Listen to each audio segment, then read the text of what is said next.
welcome to Nairobi, where I have as my guest Enrique Torres, former Head of Training at the Global Reporting Initiative. He's come to Nairobi to conduct a 2-day course on sustainability reporting under the auspices of my company, Strathmore Business School, and AP Novella Porter, which is a communications and publicity company based in Nairobi. As readers of this website will know, we focus on corporate social responsibility, and GRI focuses on sustainability. There is a direct relationship between the two pieces of work, mainly because GRI focuses heavily on materiality and stakeholders, and as you know from these pages, that CSR focuses on social responsibility of all its stakeholders. Enrique is just going to say a few words on what we're going to do over the next 2 days on sustainability reporting, and he's also going to outline what's in it for business. So over to you, Enrique. Yeah, thank you very much, Michael. And I'd like to begin to just point out what participants of the GRI Certified Training course will get from this training. And number one, they will get an understanding of the main elements of the G4 guidelines, which is the latest version of the GRI guidelines, and also how it's structured. Doesn't stop there though, because in the end of the day, it is about a company going through their sustainability reporting process. So the next part that they will get from this training is actually how to implement a reporting process into their organisation to begin to measure their sustainability impacts and then report on it using the GRI G4 guidelines.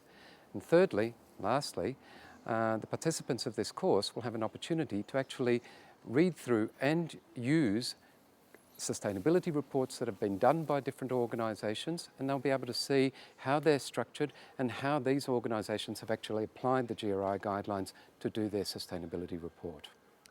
These guidelines are pretty lengthy and very, very thorough. Do you think corporates in this part of the world will have a lot of trouble following them and understanding them and applying them?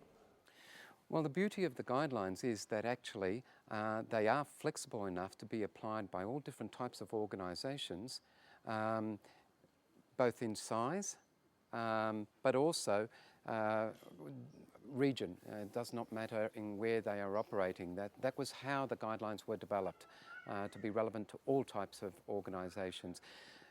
So, in fact, there are a significant number of South African companies that are reporting, and that is actually part of the listing requirements to be a publicly listed company as per the Johannesburg Stock Exchange. They are using, the great majority of them, the GRI guidelines to do their non-financial reporting. Over and above that, if we look at other types of organisations of size, SMEs are also using the G4 guidelines to do their sustainability reporting process. Of course, they apply it very much to their context and their size. Could you say in a few words exactly what the business case is? When we talk about corporate social responsibility, we always emphasize that it's not against making profits, but how profits are made. And we see through increased reputation and so on, the application of corporate social responsibility as being very good for business and profitable over the long term. Would you say the same thing applies to Global Reporting Initiative guidelines? Very much so, because what GRI very much promote is that the sustainability report should only be the end of a process, and the process begins with identifying what are the key sustainability issues for your organisation, and then beginning to measure and monitor your performance on those particular key topics. So it is in the process where the great benefits come, especially the internal benefits, for example, cost savings. And if I can give you a very, very specific example, when an organisation begins to measure its emissions, then it will very quickly see that not only is that having a sustainability impact, but also a cost impact. So that is one particular example. Also, If we look at the other side of the coin, so not just cost savings, but also potential for new business and income generation, what organisations are seeing is that it is a great opportunity to put themselves out there as leaders in the market. And I'd like to use, I think, the KPMG International Study, which has been done over the last 10 years, every 2 years, as a way to reinforce this point, Michael. This is a study based on the largest companies worldwide. In the last one that was released at the end of 2013, what came through very strongly is that the top 100 companies from 41 countries, their percentage that do corporate reporting, so sustainability reporting, is now over 3/4.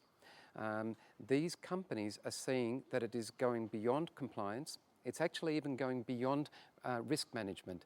They're actually increasingly seeing that there are business opportunities for them to enter into this process of measuring, managing, and finally reporting. Next time I ask you for 3 words, Enrique, I'll invite you back again to Nairobi because you've got to go on for 2 days. So this is Michael Hopkins and Enrique Torres talking to you from Nairobi, and thank you very much for listening, and I hope to see you at one of our events in the coming future.